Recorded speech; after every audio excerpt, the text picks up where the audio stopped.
Estados Unidos e Israel lançam uma operação militar conjunta contra o território do Irã. Segundo os Estados Unidos, a Operação Fúria Épica, enquanto Israel chama de Operação Rugido do Leão. O Irã ele já fez algumas retaliações contra bases militares americanas posicionadas no Oriente Médio, lembrando que existem mais de 19, com quase 40, 50 mil militares ali posicionados, atacando países como Catar, Emirados Árabes Unidos, Jordânia, dentre outros. Vamos ver se realmente isso pode gerar a queda do regime dos ayatolás, por que o Irã hoje atravessa uma crise social, política e econômica tão grave assim, e a resposta também da comunidade internacional, já que países importantes como o próprio Irã alegaram que os ataques eles vão continuar e que armas secretas nunca mostradas antes vão atacar tanto Israel quanto os Estados Unidos, mas outros países também se posicionaram, a exemplo de Espanha, a exemplo de Rússia e também do Brasil. Se vocês querem entender um pouco mais sobre esses assuntos, e muito mais também sobre geografia, geopolítica, atualidades, política, polêmicas, enfim, tudo para você se manter sempre bem atualizado, já se inscreve no canal, deixa seu like e compartilha esse vídeo, que o professor Ricardo conta muito com a sua ajuda. Beleza? Vou deixar para vocês também o QR Code aqui da Nômade, a maior e melhor conta internacional do Brasil. Se você quiser comprar os seus dólares com 15 centavos de desconto por dólar convertido e ter acesso de maneira gratuita à maior conta internacional do Brasil, baixa ali o aplicativo, meu cupom. Tenho certeza que você não vai se arrepender. Tamo junto? Então bora lá pro vídeo. Já quero deixar claro que é um vídeo difícil de fazer, porque uma guerra contra um regime teocrático, que é o regime dos ayatolás no Irã, nunca é um assunto simples, envolve muitas emoções, mortes que possivelmente vão acontecer, crise econômica global, instabilidade política, mas eu vou tentar fazer o vídeo aqui à luz do direito internacional e analisando quais são as possíveis consequências geopolíticas, tentando tirar as paixões de lado e vendo de maneira um pouco mais pragmática as consequências geopolíticas do fato. É óbvio que o regime do Irã, hoje, desde 1979, o regime dos ayatolás, é um regime que mistura religião com política, que na minha concepção é uma coisa inaceitável, independente de qual religião seja o cristianismo, seja o judaísmo, seja o islamismo ou qualquer religião. O regime dos ayatolás, ele persegue os seus opositores. Nós temos hoje uma polícia na moral e dos bons costumes, que adota medidas inaceitáveis quando você pensa em direitos básicos humanos. Vide o caso da Mahsa Amini, por exemplo, que foi presa e depois morta por estar utilizando o véu, o hijab ali, de maneira errônea, mostrando uma partezinha do cabelo. É inaceitável. Na minha concepção, é um tipo de regime político que oprime a população e que não deveria ser apoiado pelos membros da comunidade internacional. Primeiro ponto, deixar bem claro. Além disso, o Irã ele tem um programa de enriquecimento de urânio. Lembrando que o Irã pode ter esse programa, porque o Irã ele é signatário do TNP, que é o Tratado de Não Proliferação de Armas Nucleares. Só que não pode enriquecer a partir de determinado ponto, acima de determinada porcentagem, porque aí seria somente para fins bélicos, para fazer as armas nucleares. O Irã, segundo a própria ONU e os outros membros da comunidade internacional, respeitava esse limite de enriquecimento de urânio, principalmente durante 2015 até 2018, em que os Estados Unidos e o Irã firmaram um acordo nuclear. O Trump, alegando que o Irã estava enganando a ONU, que tinha um programa paralelo de enriquecimento, saiu desse tratado e aí sim o Irã voltou a enriquecer urânio acima do permitido e hoje tem reservas de urânio. Ao mesmo tempo, o Irã atravessa uma grave crise política e econômica, não só pelas perseguições que acontecem contra as mulheres, contra minorias, mas porque existe uma gravíssima crise econômica no país, uma inflação acima de 50% e em 70% em insumos básicos como alimentos, medicamentos, e atravessa uma crise hídrica. Tivemos no começo do ano uma série de manifestações, desde o ano passado, de estudantes principalmente no Irã, que foram fortemente reprimidos pelo governo local, mais uma vez de maneira ditatorial. A gente não sabe exatamente se foram 10 mil mortes, 15 mil mortes, 40 mil mortes, depende muito da fonte que você analisa. Professor, mas teve operação do Mossad, da CIA? Possivelmente teve mesmo. O que não quer dizer que a população local não tinha razão nas suas manifestações, que as demandas não eram válidas em um país que oprime sim a sua própria população, Então esse é o arcabouço geral, vamos colocar assim. Nós tivemos no ano passado a chamada Guerra dos 12 Dias, em que os Estados Unidos e Israel praticaram uma série de ataques contra algumas posições, como Isfahan, Natanz, Fordow, que eram áreas onde tinha o programa nuclear iraniano. Eliminaram também cientistas que estavam relacionados àquele programa nuclear, alegando que o Irã não podia ter as suas próprias armas nucleares. Aqui já vai um primeiro ponto importante, tá? Que eu sei que como as pessoas são um pouco apaixonadas e não conseguem desgrudar muito, né, o sentimento da lógica ou do pragmatismo, a justificativa de Israel é a questão que ele chama de um ataque preventivo. Aliás, Israel fez isso não só agora, mas agora, hoje estou falando, mas fez na Guerra dos 12 Dias, fez também na Guerra dos 6 Dias. Só que existe um grave problema nisso. Não existe hoje, à luz do direito internacional, a opção de você atacar um país de maneira preventiva. Isso é ilegal. À luz do direito internacional. Você só pode atacar um outro país se tiver um consenso do Conselho de Segurança da ONU, ponto importante, ou se for algum tipo de retaliação ao ataque que já aconteceu. Ah, professor, mas o Irã estava planejando um grande ataque e tal. E se o Irã alegasse que eles atacaram Israel, porque na verdade Israel que estava planejando o ataque. Então, se eu for começar a atacar um outro país porque eu acho que ele vai me atacar, fica muito fácil fazer ataque. Não, na verdade eu só ataquei porque na verdade a minha inteligência percebeu que ele ia fazer um grande ataque. Professor, você está defendendo o regime iraniano. Não estou falando isso. E eu concordo que hoje o direito internacional ele não consegue resolver alguns problemas. Ele não consegue resolver, por exemplo, uma ditadura que você tinha, por exemplo, na Venezuela. Isso quer dizer que os americanos invadirem, capturarem o Nicolás Maduro é legal? Não é, é ilegal, não pode fazer isso. Hoje, o direito internacional não consegue combater, por exemplo, ditaduras que oprimem a população, como, por exemplo, é o caso do governo teocrático do Irã. Isso quer dizer que é legal Israel e os Estados Unidos fazerem operações militares? Não pode. Pelo direito internacional, não pode fazer isso. É uma operação errada. Professor, eu discordo do direito internacional. Também discordo em alguns casos. Sabe o que é necessário? Uma reforma da Carta da ONU, porque senão a ONU vai perdendo, como já perdeu e muito, a credibilidade internacional. Talvez tenha alguns limites, alguns parâmetros do que seria aceitável ou inaceitável em relação a posturas de governos, mas agora, essas ações sem autorização da comunidade internacional, de fato, jogam a ONU e a Carta da ONU no lixo.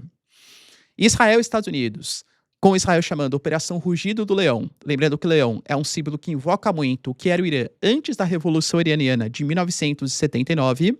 Pode perceber que grande parte dos manifestantes que se manifestam contra o regime dos ayatolás utiliza a bandeira do Irã antes da Revolução Teocrática, que tem o leão, né? E os Estados Unidos chamaram de Operação Fúria Épica.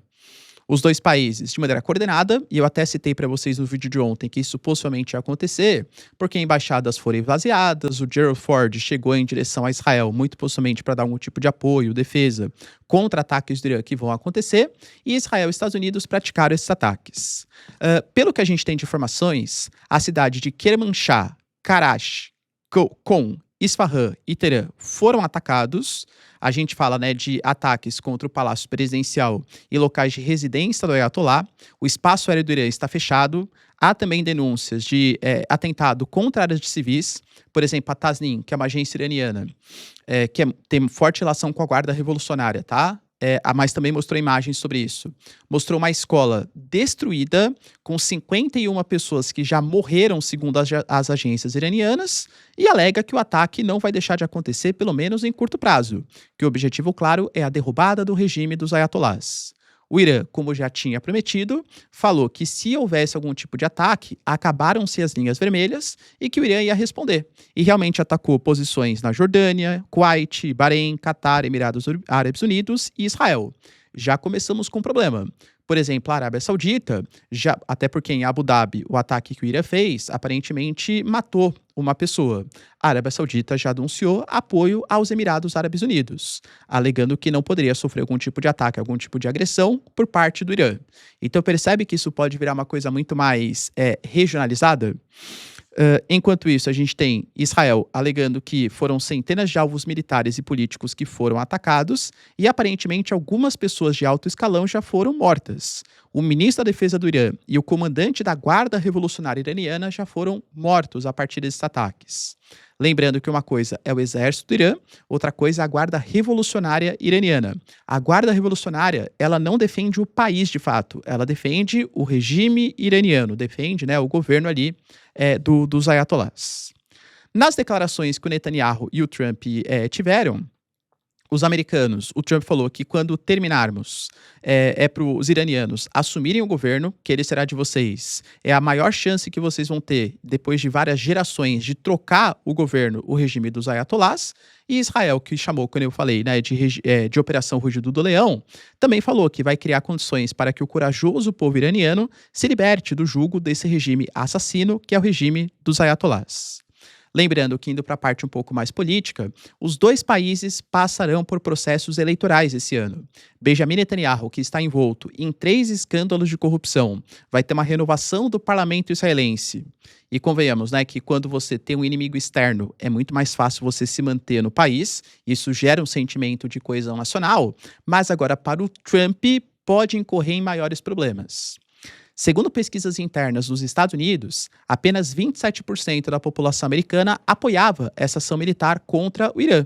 A maior parte nem entende por que os americanos estão fazendo essa operação militar, mas entendem que isso pode gerar aumento do preço do petróleo. O próprio Trump falou que, infelizmente, em uma guerra, militares podem morrer, gastos militares serão feitos, em um momento em que a dívida americana escala.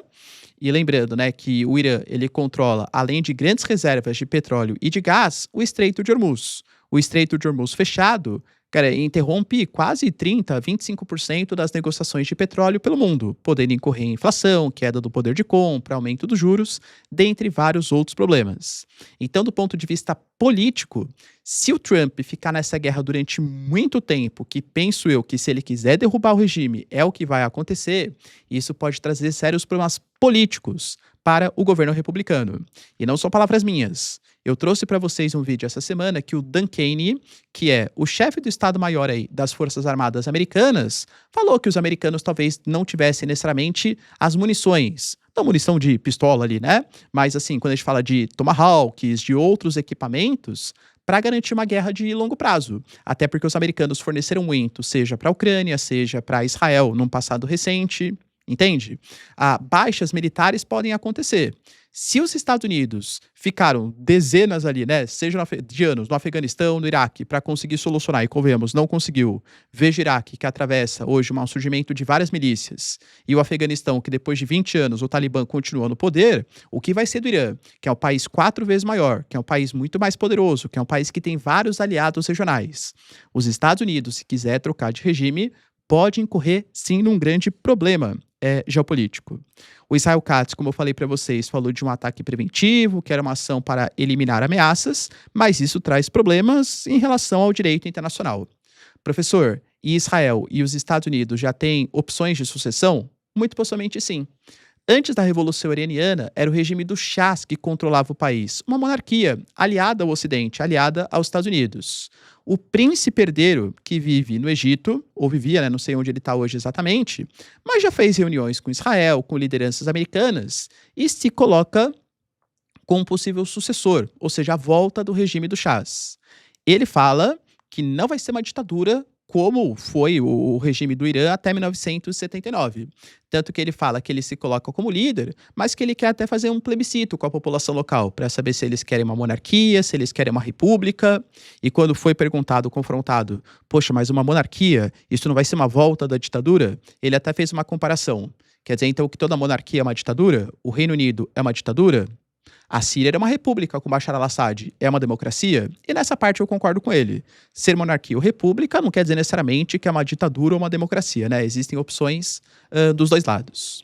O príncipe herdeiro já falou que a ajuda prometida dos americanos chegou e uma intervenção humanitária, e que é uma intervenção humanitária essa ação de Israel e dos Estados Unidos, e que o alvo é a República Islâmica e o aparelho de repressão e a máquina de matar, não exatamente o povo iraniano. Como eu trouxe, o Irã é um país muito dividido, existem vários grupos, o Netanyahu falou sobre isso. Baluches, persas, hebreus, árabes, curdos se unam em torno da derrubada do regime dos ayatolás. Será que vai ter essa convergência? Existe parte da população que apoia o regime.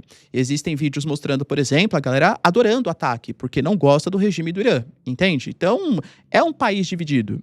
Outro ponto importante, a geografia do Irã é muito complicada. O Irã controla um ponto importante, que é o Estreito de Hormuz. Existem vários outros grupos que podem auxiliar o Irã.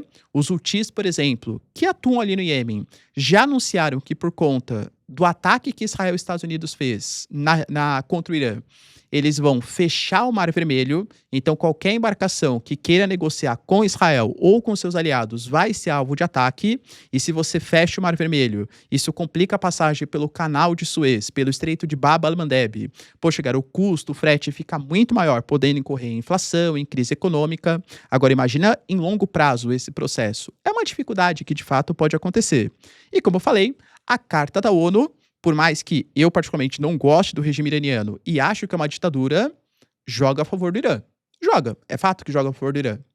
Tanto que geralmente os países que denunciam os ataques falam sobre isso. A Rússia, por exemplo, o Dmitry Medvedev, que é o conselheiro de segurança do Putin, que é velho de guerra, sabe que quando ele fala, né, lá vem bomba. Falou que, olha, o governo americano tem centenas de anos, o Império Persa tem mais de 2.000 anos, vamos ver quem sai vencedor. A Rússia se pronunciou, por exemplo, alegando que é uma agressão feita por Israel e pelos Estados Unidos, que é um país ou que são países imperialistas, e que isso pode desestabilizar todo o Oriente Médio. A Espanha de Pedro Sánchez também condenou o regime do Irã, mas alegou que os ataques de Israel e Estados Unidos ferem o direito internacional. O Brasil, Itamaraty, também se pronunciou, alegando que, à luz do direito internacional, é o que eu falo, a Carta da ONU joga a favor do Irã, né? Falou que, à luz do direito internacional, o Irã estava disposto a coordenar. E, aliás, até o Trump, a gente teve 3 rodadas de negociações, só que os Estados Unidos queria o fim total do programa nuclear, inclusive para fins pacíficos. O Irã não aceitava isso. Os Estados Unidos queria que o Irã abrisse mão dos seus mísseis. O Trump até falou que existiam mísseis que poderiam chegar nos Estados Unidos dentro de um futuro próximo. O Irã fala que não vai abrir mão do seu hard power, da sua capacidade de defesa. Então não houve um consenso e era meio claro, né? Pô, chegou um monte ali de equipamentos, a maior concentração militar desde 2003 no Iraque, quando os americanos também fizeram uma operação contra o Saddam Hussein. O ataque ele ia acontecer e de fato ele acabou acontecendo. Quanto tempo vai durar? Se vai ser o Príncipe Herdeiro, o Reza Pahlavi, se os grupos que existem no Irã vão se coordenar em favor da derrubada do regime, é algo que a gente vai ver só nos próximos dias, talvez nas próximas semanas. As informações ainda estão muito difusas. Por exemplo, aparentemente, o Pezeshkian, que é presidente do Irã, e teve a sua residência atacada, e o Ayatollah Khamenei, que também teve as suas residências atacadas, segundo a mídia iraniana, estão bem. Mas parte da mídia israelense admite que o Ayatollah Khamenei, segundo a inteligência, só pode ter morrido em algum tipo de ataque. O Irã, ele se pronunciou alegando que se dessa vez a comunidade internacional não responder a essa agressão, vai ser o fim do direito internacional.